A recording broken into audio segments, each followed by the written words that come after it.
Hey guys, how are you all? Alright, today's lesson is going to be your personal narrative. You're actually going to get out and type it. And I'm sorry if I seem distracted or I'm looking at other things. I've got some kids in here and they're trying to distract me and make me laugh today. See?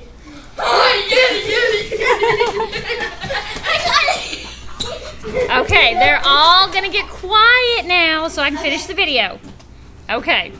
So if I do have to stop the video and fuss at anybody, you know why. Alright. So to start our personal narrative, yesterday's lesson, you should have got into Microsoft Word, saved your personal narrative so that you were ready to click on it today and start typing. It should be right there on your desktop when you log into your computer.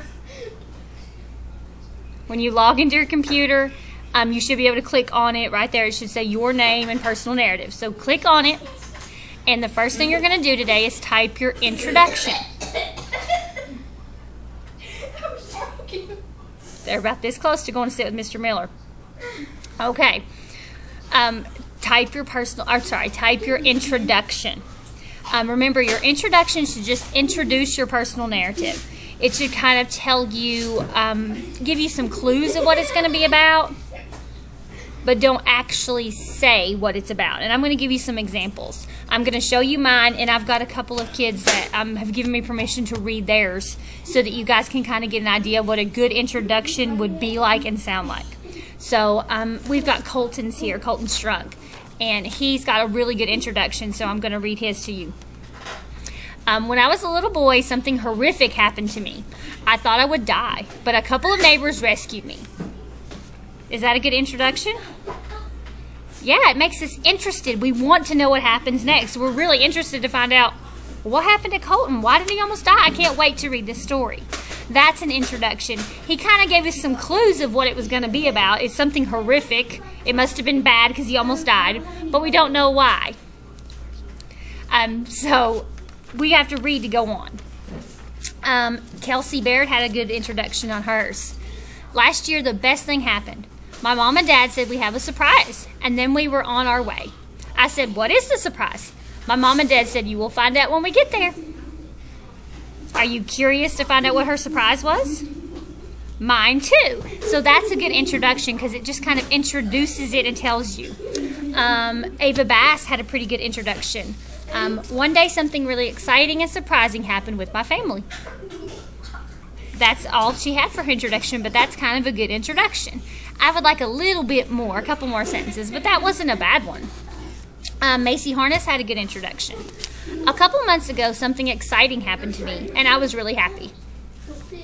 So now she's going to tell us about what it was because we're curious to find out, well, what was it? That's all an introduction does. It just kind of gets us excited to read the next part. All right, Bowen had another good introduction. When I was 9, something awesome happened. I thought it was good. It turned out to be the best thing ever. So we're kind of curious what it was. What was the best thing ever? That's a really good introduction. Hayden Harness had a good introduction to his. When I was young, I did something bad, but I thought it was good. And aren't we kind of curious to find out, well, what did he do that was bad that he thought was good? Those are some good introductions. So when you go into your personal narrative today, you are going to find your personal narrative and you're going to type your introduction.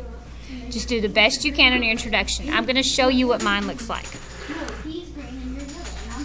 So here is, I'm in Microsoft Word and I've typed my introduction. I will always remember October the 1st, 2015. It started just like any other day. I got up, went to school, taught all my lessons, laughed with kids, and was getting ready to go back home. Then I got a phone call that changed my life. So you're curious. So type your introduction. When you get your introduction done and you're happy with it, you think it sounds good, you are going to begin writing your actual story. Okay? And that's from the beginning to the end. What happened on this day that you're telling me about? How did it start? Then what happened? What happened after that? You're going to tell me the actual story. And I had mine kind of done, so I'm going to bring it back so you can see it. There we go. And you can see I'm not completely done with mine, but I have some things. I have some of the story written. I do want to remind you, when you start typing, This is called an indent, and you need to hit tab to make it indent. Your introduction will be 1 paragraph, and then you're going to need to hit enter, and it will take you down, and you're going to hit tab again to indent, and you're going to start telling me the story. So this first part here is my introduction, and then this next part is the actual story, how I started the story. And you're going to keep going and typing until you get done with the story. You're going to keep going. I'm not completely done with my story. I'm going to keep going, but yours might not be as long as mine. Keep typing. I'm going to show you a couple of things on Microsoft Word, because if you've never used it, there are some really cool things. One thing was about the spelling. If I'm typing something and I spell it wrong, well, I was trying to give you a word that was spelled wrong, but there we go. I was trying to write the word definitely, but I didn't know how to spell it.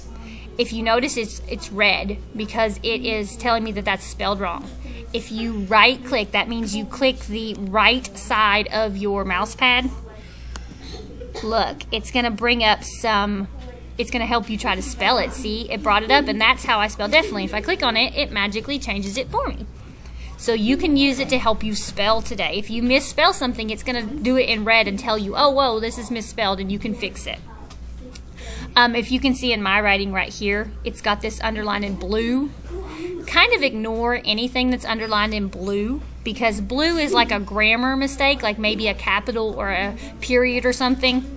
Don't worry about the blue underlines today. We're going to go back in later and we'll fix all that stuff. But today, don't worry about anything that's blue. Just write your story, okay? When you get all the way done writing your personal narrative, please make sure it gets saved. And I'm going to show you again how you can save it right here on your computer.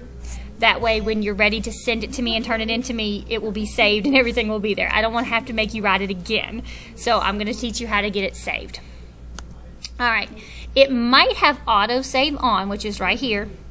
If your autosave says on, it will probably tell you that it's been saved and you're probably fine.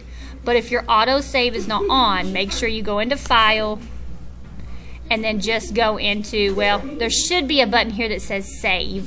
And mine says Save a Copy, but there should be a button there that says Save. And it will save it for you. Okay? All right. Now, some of you have already got your personal narrative written, like there's some of Kelsey's there. She's kind of got it already written. If you want me to send a picture of yours where you've already wrote it so that you can know what you said, I will send you a picture in Teams. Just send me a message and say, hey, Miss Jessie, can you send me my personal narrative so I remember what I put? That's fine. I'll send you a picture so you know what to type. You can change your mind at this point if you want to. If you're at home and you've read your personal narrative and you don't like it, you can change your mind. Some of you may have noticed that I changed my mind. Originally, I was going to write about how we moved to Tennessee when I was 10.